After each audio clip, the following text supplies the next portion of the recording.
A reading from the Holy Gospel according to John, chapter 14, verses 6 to 14.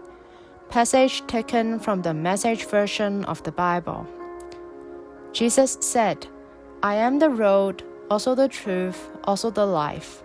No one gets to the Father apart from me.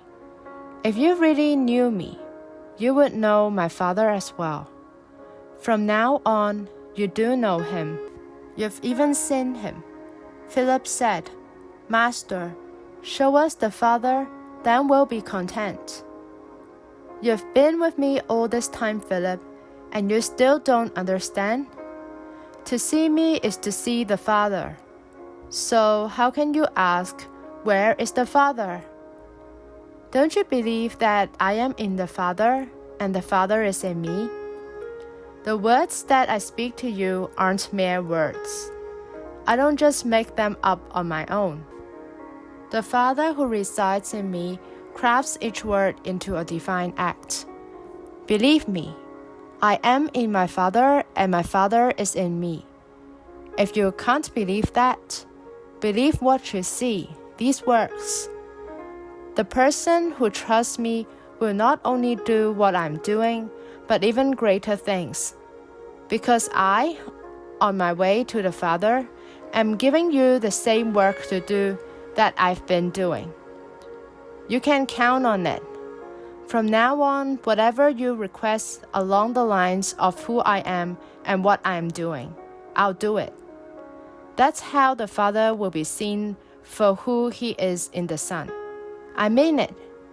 Whatever you request in this way, I'll do." The Gospel of the Lord.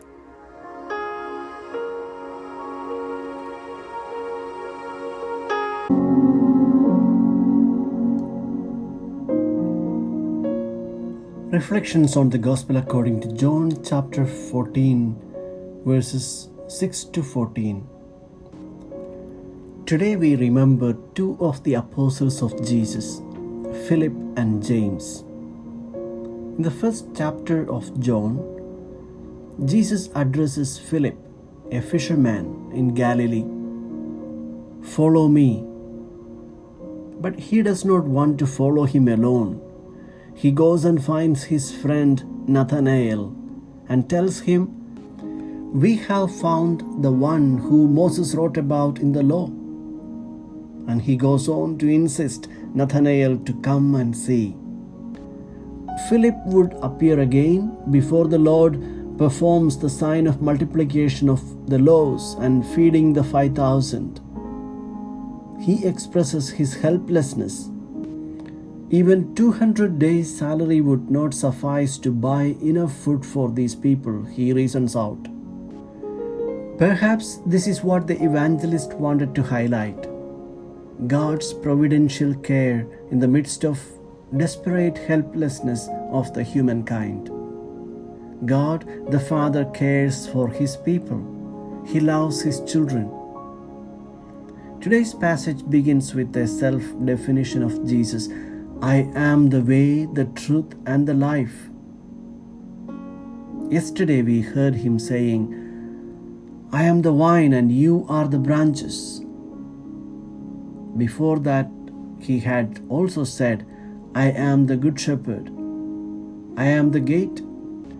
We have heard him saying, "I am the light of the world, and I am the bread that comes down from heaven." God's self-revelation with Moses was the beginning of this pattern. God revealed himself to Moses and says, "I am who am." Today we add to this list of "I am." In today's Gospel we read, "No one comes to the Father except through me." The statement was absolute. It happens with the Apostle Philip. Jesus calls his disciples to follow him, and those who follow the Lord see the face of God the Father. In other words, the face of the Father in heaven is revealed to the humankind through the person of Jesus. Jesus' love, mercy, and compassion revealed the nature of God the Father. That's why Jesus says, "Whoever sees me sees the Father, and no one can go to the Father except through me."